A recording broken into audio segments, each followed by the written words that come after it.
Good afternoon, everyone, and thank you for joining Mondays with Mendy. Today we're going to cover a very important topic, the spring, not the season, but the Arab Spring, which has been taking over our news cycle over the last year or so. And really, what is the message and the lesson that we learned from the Arab Spring and from revolutionaries in general? And how do we internalize that message into our everyday life? Is this something that we need to seek to incorporate, or rather something that we need to shun entirely? Of course, you can chime in at any time by clicking the chat button below the window and submitting your questions, which we can answer right here in real time. Or you can email me, askmendy@gmail.com, and I will do my best to answer your questions as they come in. So, revolutionaries in general oftentimes are seen as very difficult figures. Sometimes we see them as being agents of change. We see them as someone we want to emulate, someone that inspires us to go beyond what society tells us and really try brand new things, to create new ideas and bring them into the forefront. But sometimes we look at revolutionaries and we say, well, I think they're just out of touch with society, they're out of date, they don't understand that this is the way that we do things. And as a result, we often find a real disconnect between revolutionaries and ourselves. Regardless of whether you see them as good or bad, very few of us would really call ourselves a revolutionary. But in Judaism, revolutionaries are part and parcel of who we are, and they complete our history as a people. If not for them, we would not be here today, and the Jewish life, Jewish tradition, and its culture really would not have succeeded in the way that it has if not for revolutionary figures along the way that have stood up and dictated to society a new and transformative way to live your life. So we're going to talk about revolutionaries today, and the two we're going to be talking about is Abraham and Isaac, and we're going back quite a bit, but they were the first revolutionaries to really bring this idea of monotheism, of a belief in God, of a commitment to a faith beyond oneself. They were the first ones to bring it into society, and it is only through them that these ideas continue to live on till this very day.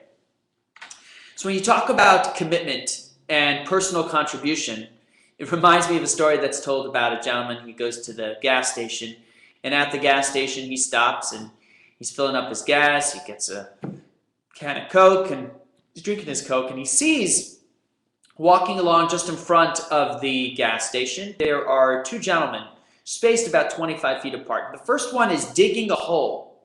He's got a shovel out, he's digging his hole, and as he completes the hole, after he finishes digging it, he stops and he moves on another 25 feet and he starts to dig a new hole.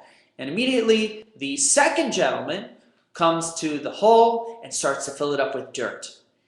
And then when the first man digs the hole, the next one comes in, fills it with dirt, and so on. And they are walking past the gas station. They go all along the road, digging a hole, filling a hole, digging a hole, and filling a hole. And after a while, the gentleman he can't contain himself. So he stops what he's doing, he finishes the soda, he goes over to the people and he says, can you explain to me what you're doing? Why are you digging the hole and then going and filling the hole right afterwards? It doesn't make any sense. He says, well, let me explain to you. Typically, we work for the city. We're a team of three people, right? There's Elmer, there's Leroy, and there's Jesper. And unfortunately today, Jesper wasn't able to come in. So typically, I'm Elmer, I dig the hole, Jesper puts the tree in the hole, and Leroy fills the hole at the end. But just because Jesper wasn't able to come in and complete his part of the job, put the tree in the hole, does that mean that we shouldn't work? So everyone contributes to society in different ways, and sometimes we see the value of that contribution. Sometimes we don't see the value of that contribution until it's not there anymore. So we really are all revolutionaries because without our input, without our take and what we contribute to society, society would be very different. How we become comfortable with this moniker and how we use it out is the point of today's discussion.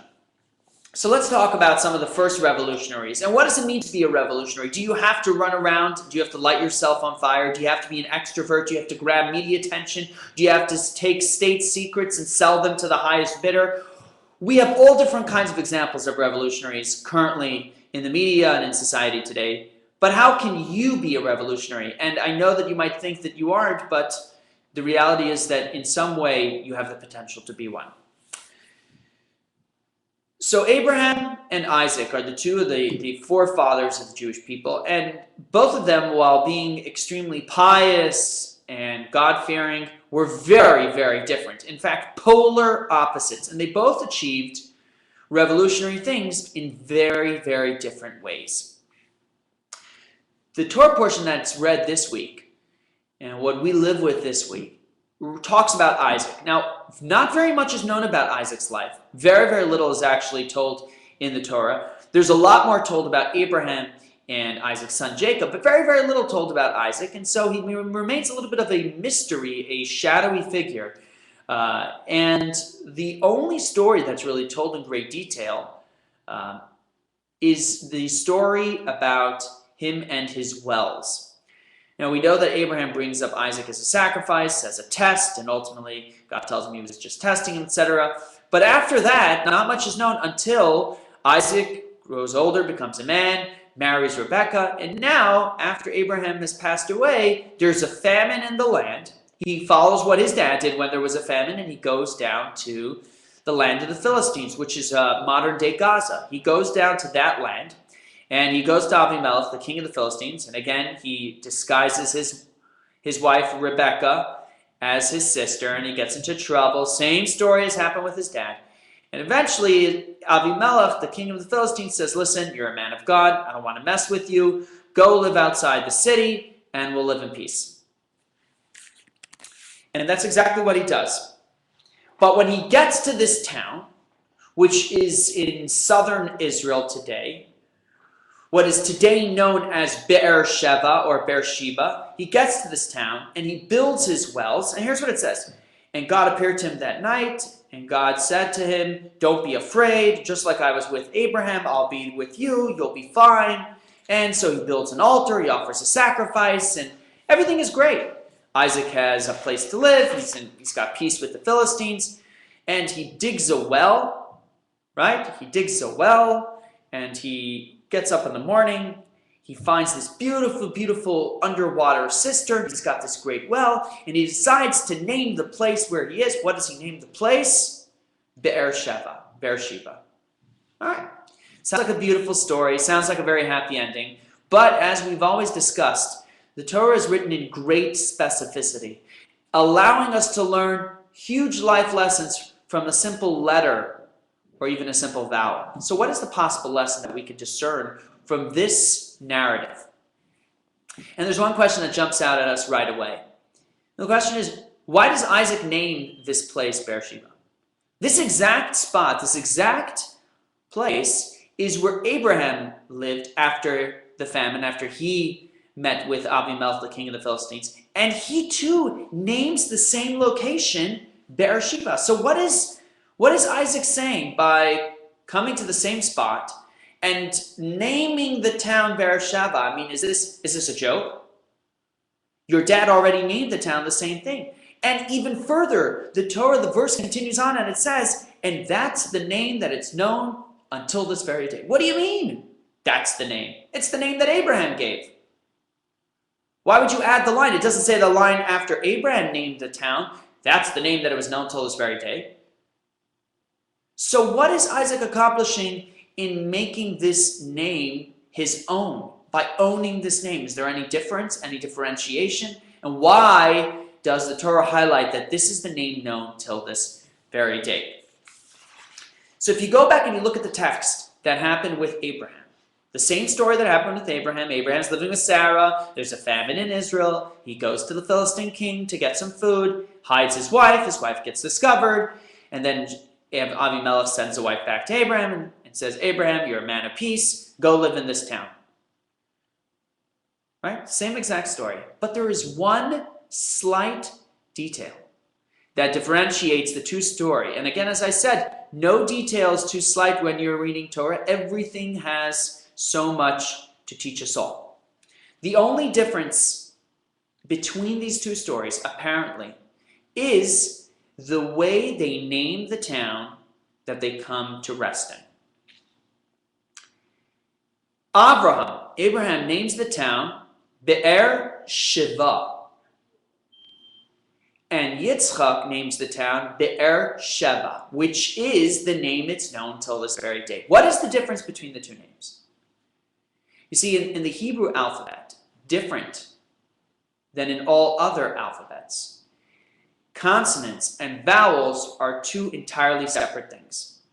Consonants are letters, and vowels are not letters. Vowels are small dots that are situated usually underneath the letters, sometimes on top or next to the letters. And so you can have the same exact letters, but with the different vowels, it provides a completely different meaning. And so here you have two names that seem very similar, but in fact, they mean two completely different things. Abraham names the town Be'er Sheva, and Yitzchak names it Be'er Sheva. What is the difference in the actual meaning? They are both highlighting two different circumstances that took place in this town. Abraham, when he came to this town, after he had been in the land of the Philistines, he makes a peace treaty with Avimelech, the king of the Philistines. They reach an agreement. They say, listen, we're not enemies. I don't wish you harm. Avimelech tells Abraham, you're a man of God. I recognize that. And therefore, live in peace here. Have your wells and take care of your cattle. And I will respect you and you will respect me. And for Abraham, this is a huge moment in time. So therefore, he names the town Be'er Sheva, the wells where we took the oath.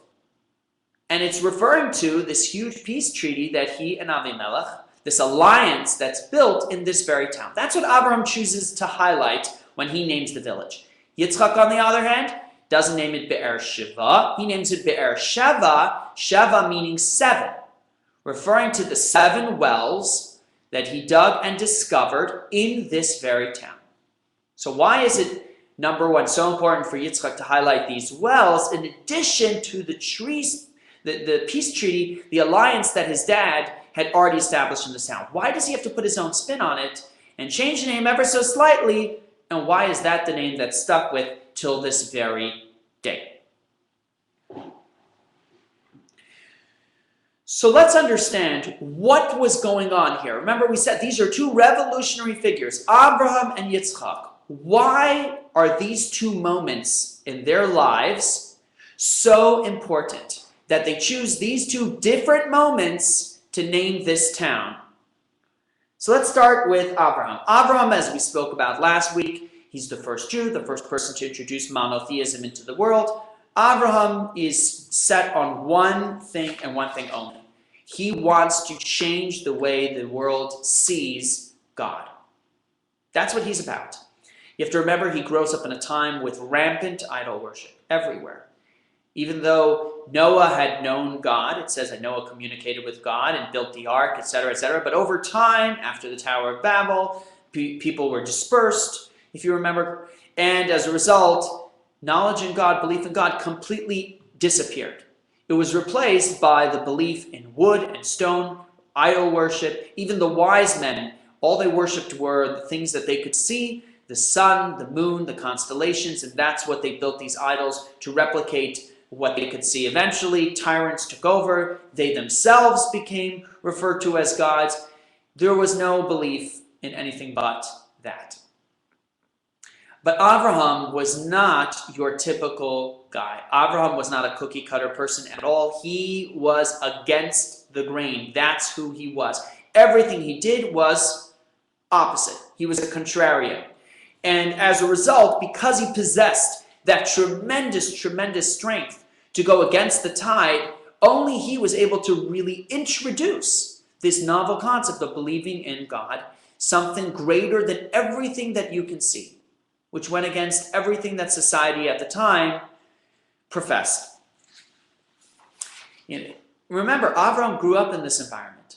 At 3 years old, it says he started asking questions. And finally, when he reached 40, he came to the full realization that God was greater and beyond anything that you could see in the world around you.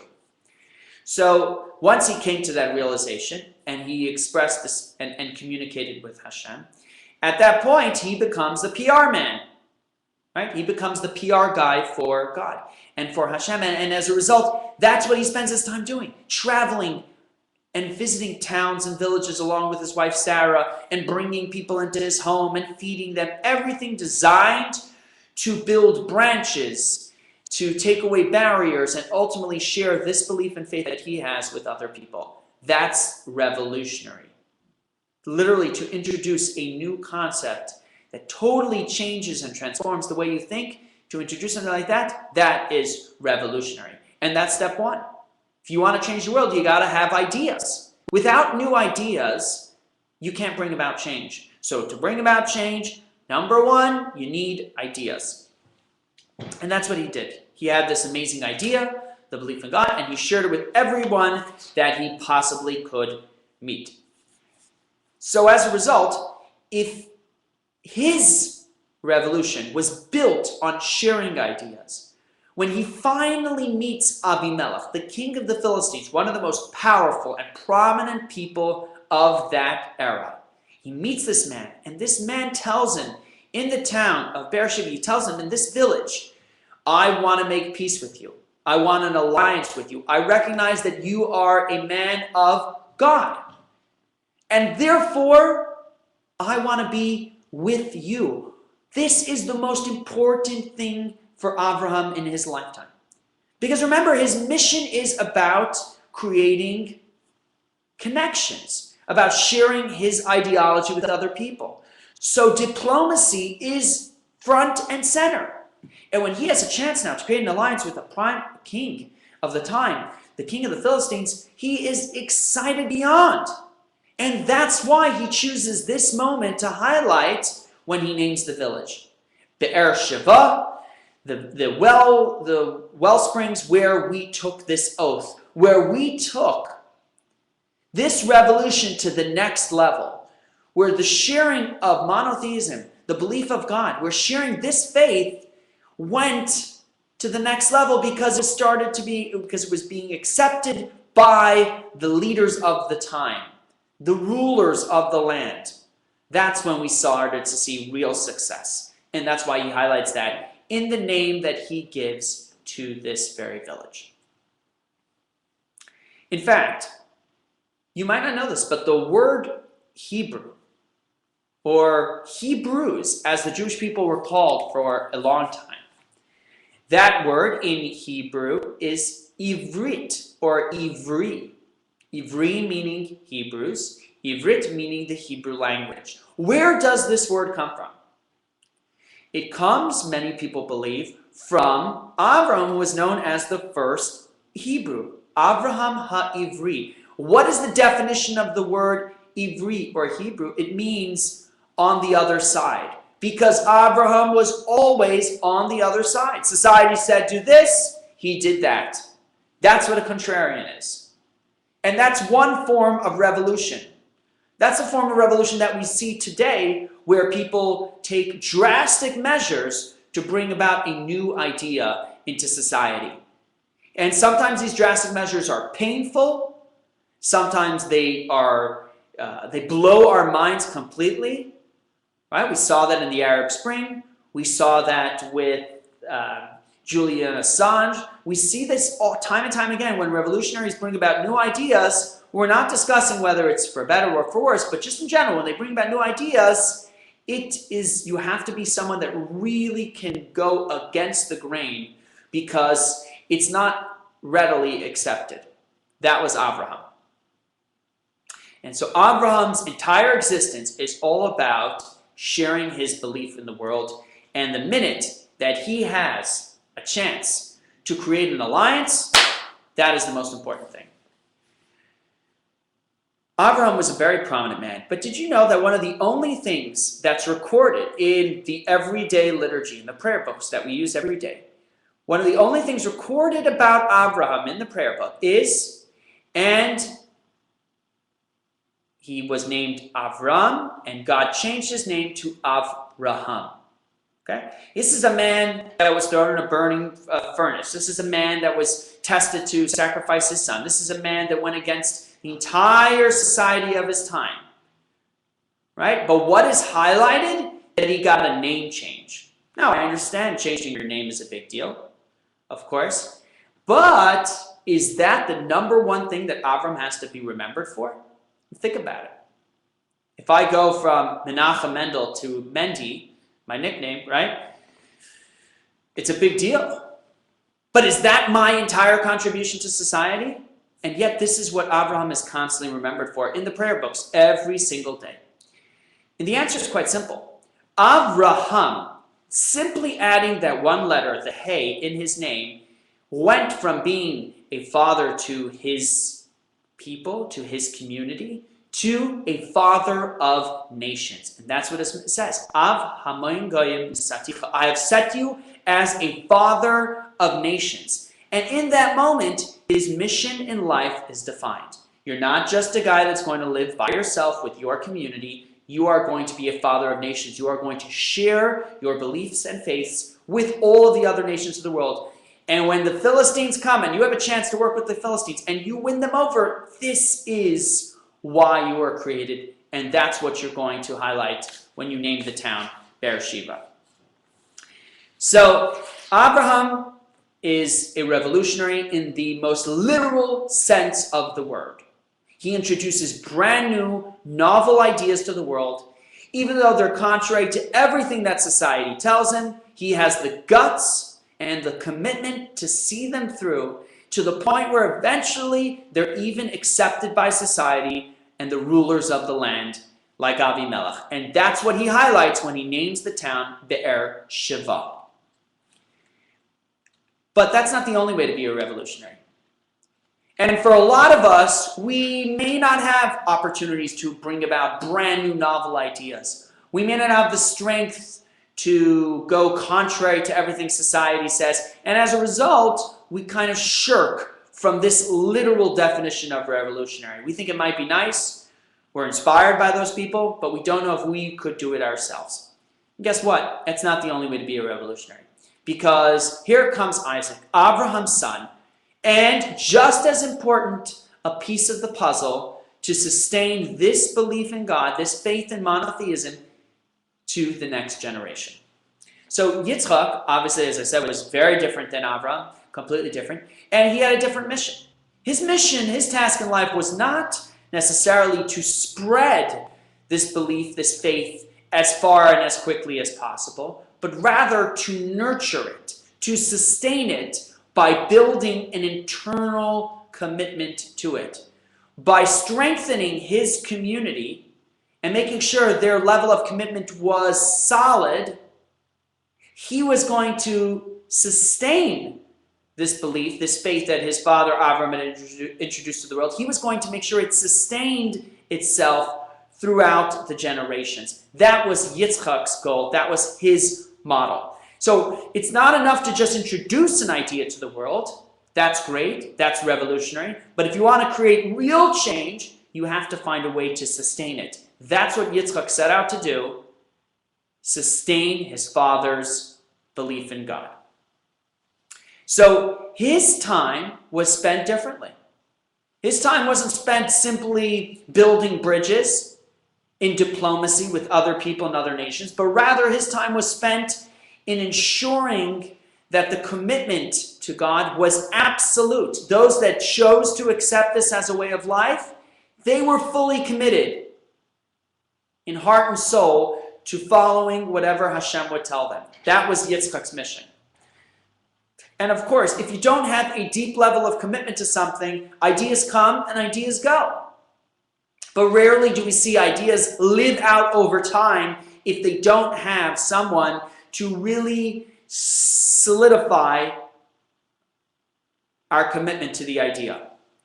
There's a very famous verse in the book of Psalms, in Tehillim, that says, "Who will ascend upon Hashem's mountain, and who will stand in his holy place?" And the commentaries explain why are these two different characteristics, one that can ascend and one that can stand. Because to ascend to a holy mountain, to feel inspired and motivated and uplifted, right? Once in a while, that happens to everyone. We wake up in the right mood. It's Monday today, right? We had a great weekend. You come to the office on Monday and you feel exuberant. You feel enthused and rejuvenated. So what happens? You hit the ground running. You get to work right away. But as too often, because we haven't solidified our commitment to our job or our family or our spirituality, that euphoria dies out. And we're stuck. We're stuck. We've lost that exuberance. And because we've not yet developed a fuller commitment, a discipline to that specific activity, to that part of our lives, it ends up dying out.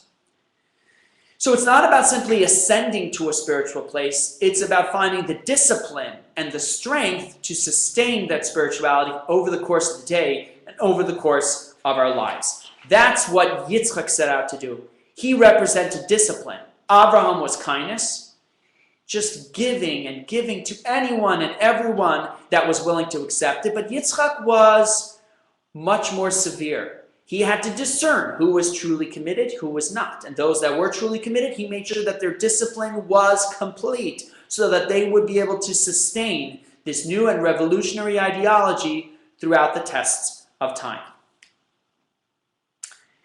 So Yitzchak comes to the same town, the same village that Abraham, his father, had settled in after he left the Philistines. Yitzchak comes to the same town. And what does he do here? He's not so excited about any peace treaties. He's not looking to develop new diplomatic branches at different locations. That's not his goal.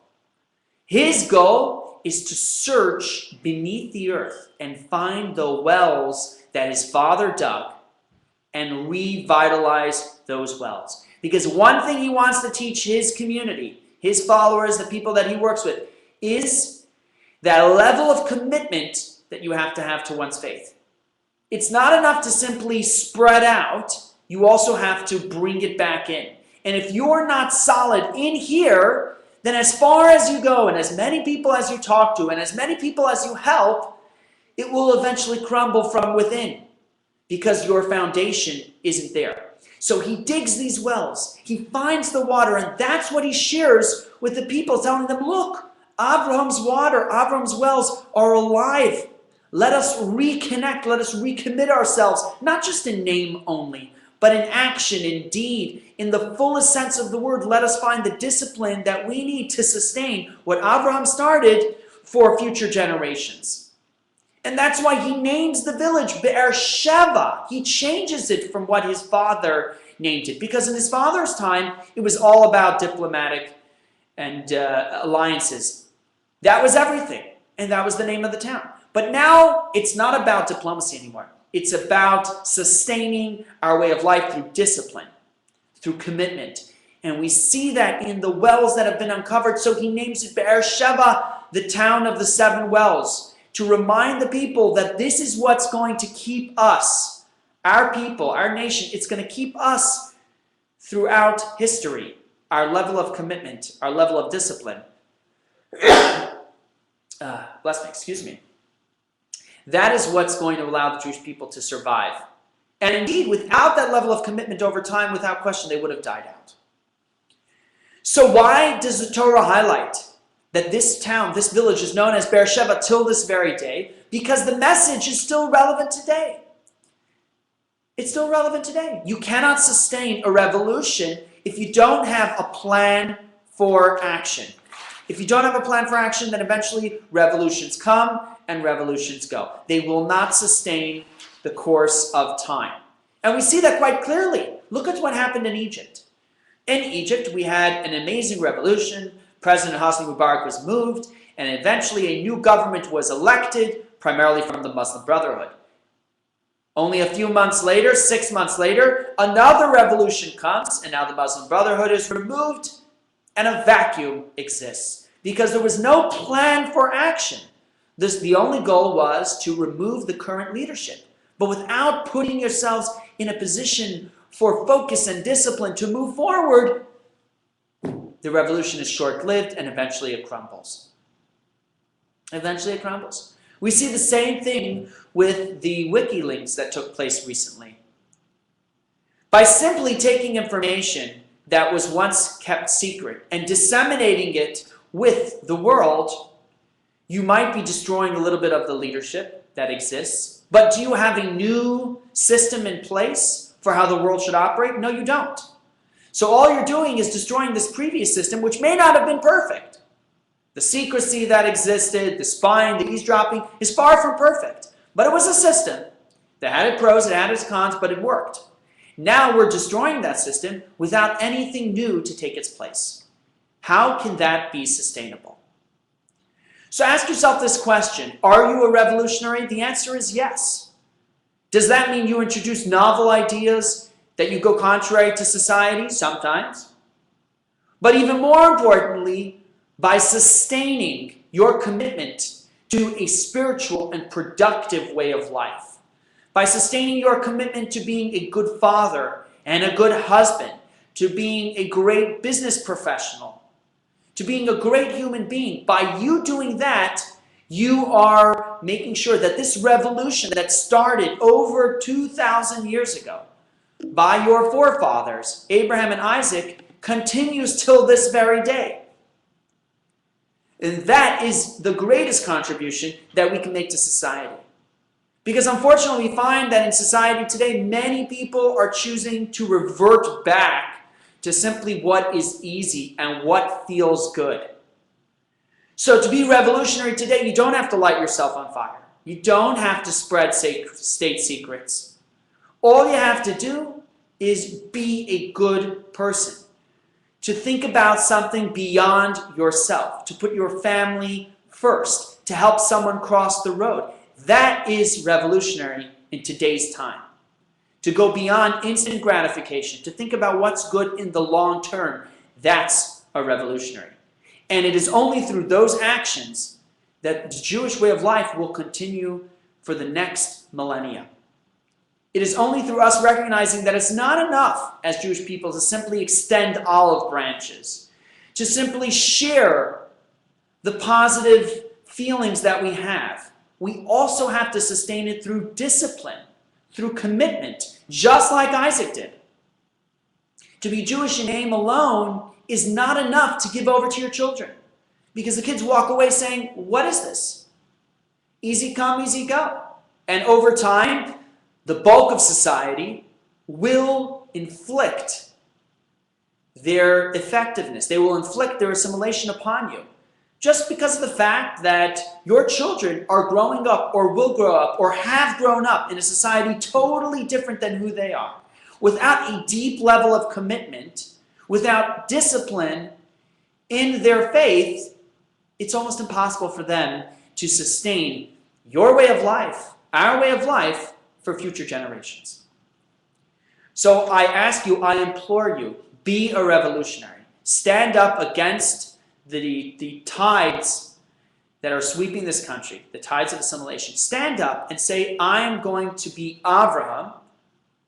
I'm going to stand for this ideal, but I'm also going to be Yitzchak. I'm going to spread this faith as far and as wide as I can. But even more importantly, I'm going to make sure that my commitment is solid so that my kids see that I'm not just someone that believes in Jewish pride, but is committed in deed and action and thought to my faith.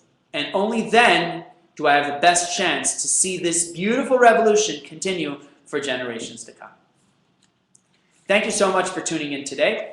As always, if you have any questions, feel free to email me at askmendy@gmail.com, askmendy@gmail.com, and visit our website, www.chabadsouttampa.com, for all our events that are coming up. We have a new course that we started just last week. We've been doing on Tuesday nights called Life and Balance, a medical ethics course, as well as many other programs and events. And next week, next Monday, we will be teaching an amazing, amazing discussion. We'll be leading an amazing discussion called Touch and Go. How do we get involved in dirty situations without muddying ourselves? Have a wonderful rest of the day.